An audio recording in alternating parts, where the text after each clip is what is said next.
Hi everyone, and welcome to Hauntora. If you're new here, make sure you hit that subscribe button. This is the place where we explore the darkest, most deeply unsettling, true horror stories the internet has to offer. And if you've been here before, welcome back. Genuinely glad you're here. I want to be upfront with you. I did something I almost never do with this one. I sent it to someone I trust and asked them to read it before I finished putting it together, just to make sure I wasn't being too in my own head about it. They came back and said almost nothing. Just, yeah, I get it. That told me everything I needed to know. And before we go any further, thank you, properly. The people who treat this channel like it's theirs too, who share it quietly with someone they think needs it, who stick around after the stories are done just to talk about what they felt. I see that. It genuinely keeps this thing alive in a way I couldn't manufacture if I tried. Links are at the top of the description. Always will be. Nothing buried. 2 stories tonight. The first one I can describe, at least partly. There's a shape to it I can point at, even if the edges are wrong in ways that are hard to explain. The second one I've been carrying for weeks. Every time I thought I was ready to talk about it, I'd open my notes and just sit there. I think some things aren't meant to be introduced, just experienced. Drop something in the comments when it's over. Anything. I read every single one. Lights down. Get comfortable. Viewer discretion is advised. I'm not the kind of person who startles easily. I've worked construction for 11 years. I've seen job site accidents that would make most people quit on the spot. I grew up camping in weather that had no business being called camping weather. I say that not to brag. I say it because what I'm about to describe needs context. It needs you to understand that I don't rattle easy, and that what happened at that cabin rattled me so deeply I still haven't fully put it back together. My wife, Kara, and I had been in a rough stretch. Not dramatic rough, no screaming, no ultimatums. Just that quiet kind of rough that's somehow worse. The kind where 2 people eat dinner 3 feet apart and don't really say anything. We'd been working opposite schedules for almost 8 months. Ships in the night, people call it. We just called it Tuesday. So we booked a week away. A cabin rental up in the Blue Ridge, early October. Private property down a gravel road. No neighbors for at least a mile. The listing said secluded retreat. It said panoramic views. It said perfect for disconnecting. We weren't looking for an adventure. We were looking for quiet for each other. The drive up was genuinely nice. Leaves had started turning. That deep rust and amber that makes you remember why you live somewhere with seasons. We stopped at a gas station diner and ate eggs that were too runny and drank coffee that was too strong and talked more in that hour than we had in 2 weeks. By the time we pulled onto the gravel road, I felt something in my chest loosen for the first time in months. The cabin was smaller than the photos suggested. That's always the way. But it was clean, well kept, and the back deck opened onto a ridge with a view that stretched so far you couldn't tell where the mountains ended and the sky started. There was a fire pit, Adirondack chairs, a wood stack that the owner had clearly maintained himself.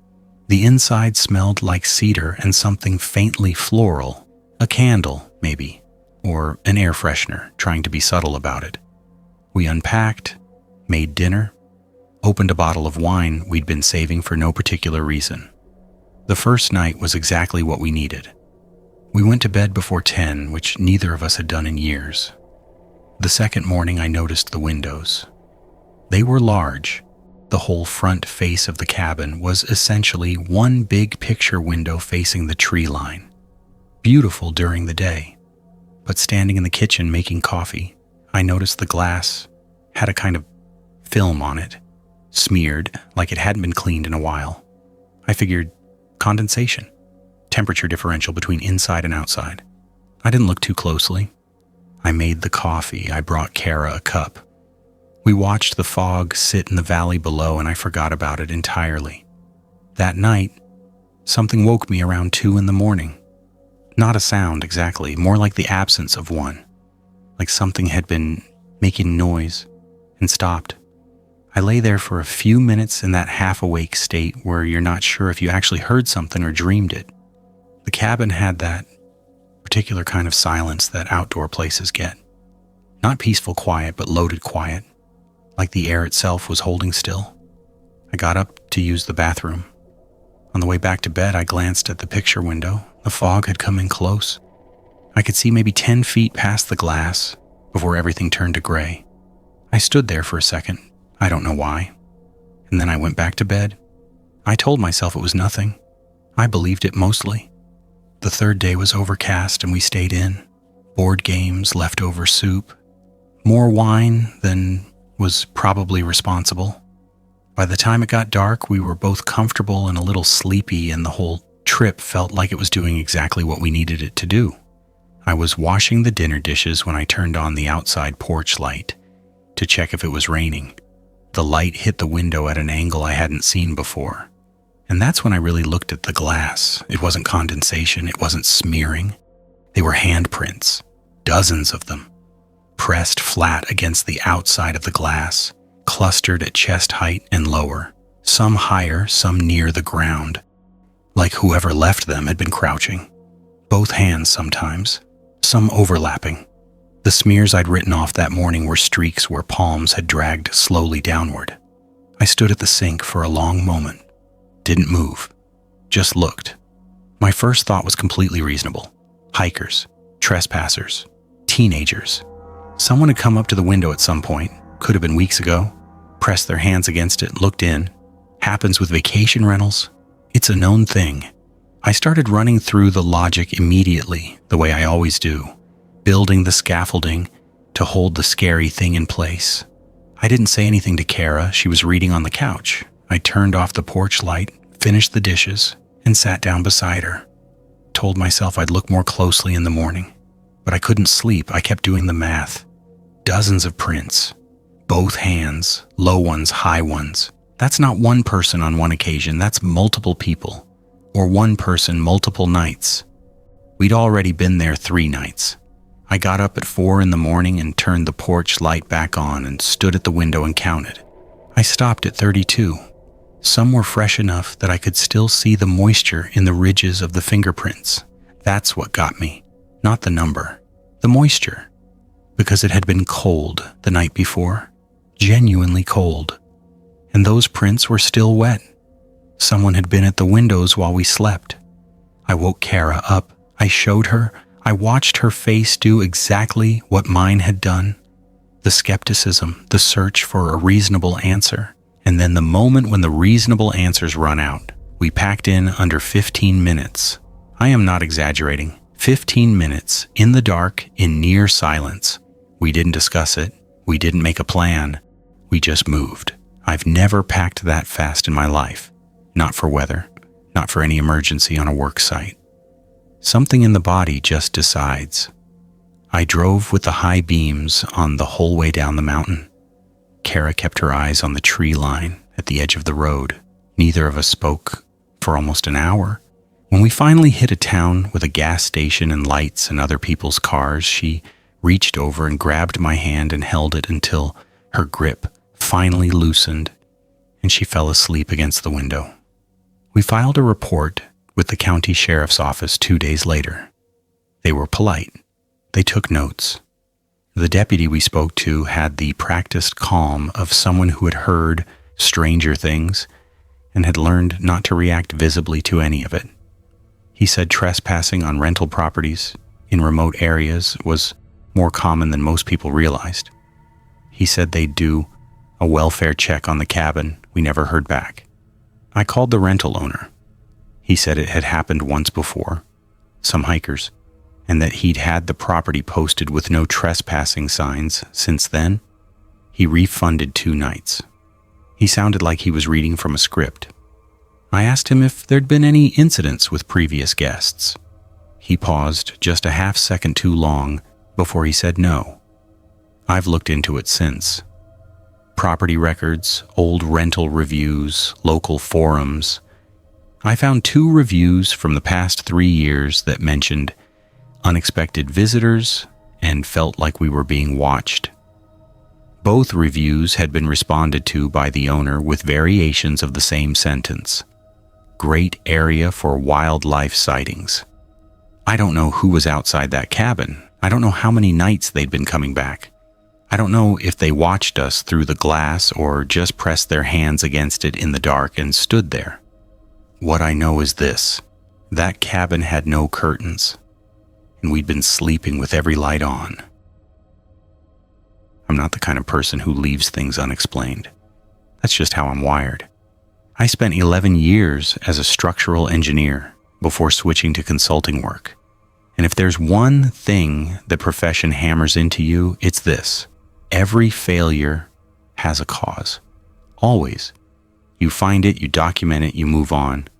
That's not a personality flaw. That's just how I process the world. So when I tell you what happened at that cabin, I need you to understand that I spent the entire time trying to talk myself out of it. It was early November, the tail end of the off-season, maybe 2 weeks after most rental properties shut down for the year. I'd rented the place privately through a contact of a contact, a guy who owned a chunk of land in the western Smokies, maybe 40 minutes past the last town with a gas station. The cabin sat on the edge of a ridge, tucked far enough back from the gravel access road that you couldn't see it from the tree line. No neighbors, no cell signal. The listing said full off-grid experience, like that was a selling point, and honestly, for me it was. I'd just come off a 6-month contract that had nearly broken me, and I needed 4 days without a single notification. The drive up was unremarkable, gray sky, leaves mostly gone. That particular stillness you only get in November when the birds have cleared out and the whole mountain just waits. I unloaded my cooler, my bag, my laptop full of offline reading, and I stood on the porch for a while and felt my shoulders drop for the first time in months. There was a landline inside, an old wall-mounted unit in the kitchen, which the owner mentioned in the listing. Emergency use only, he said. No long distance. Nearest cell reception was a 20-minute drive back down toward town. The first evening was completely fine. I cooked, I read, I went to bed early, slept harder than I had in months. The phone rang at 6:47 the next morning.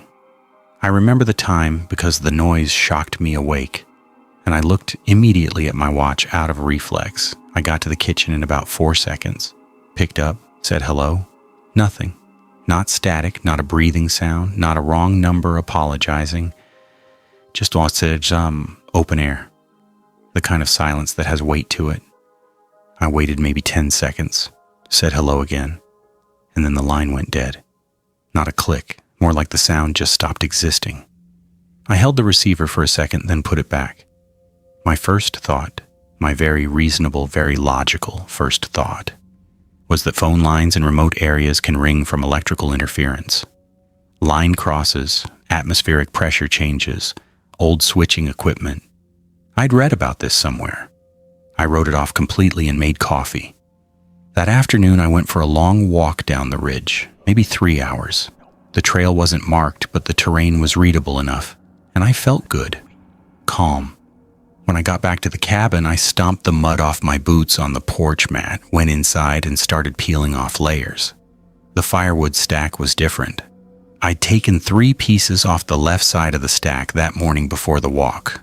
I was specific about this because I'd stacked it deliberately. Big splits on the bottom, kindling on top, a rough pyramid shape. When I came back, the stack looked the same, but the gap I'd made was on the right side now. I stood there for a solid 30 seconds doing math in my head. I kept getting the same answer and I kept rejecting it. Wind, maybe.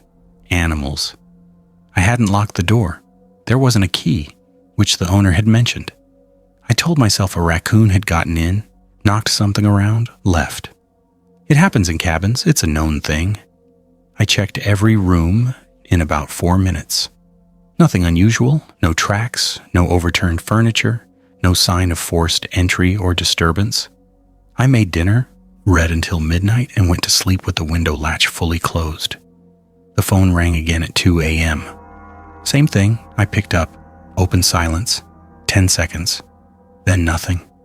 This time, I didn't put the receiver down right away. I turned around slowly and looked at the kitchen. And that's when I noticed the chair. There are 4 chairs around the kitchen table. I'd been using the one closest to the window the entire time. The chair on the far side, the one facing the door, was pulled out from the table. Not a lot, maybe 8 inches. But I hadn't touched it.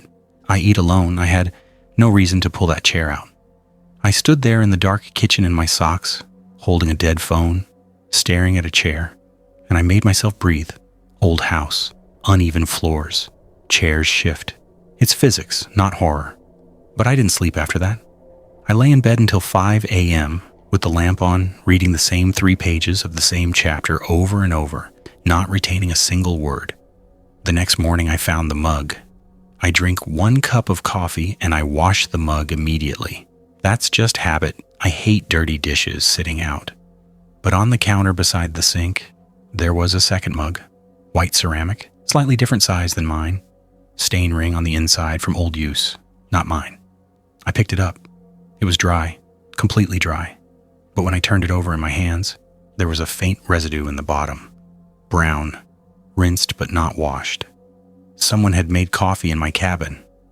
Beat, not before I arrived.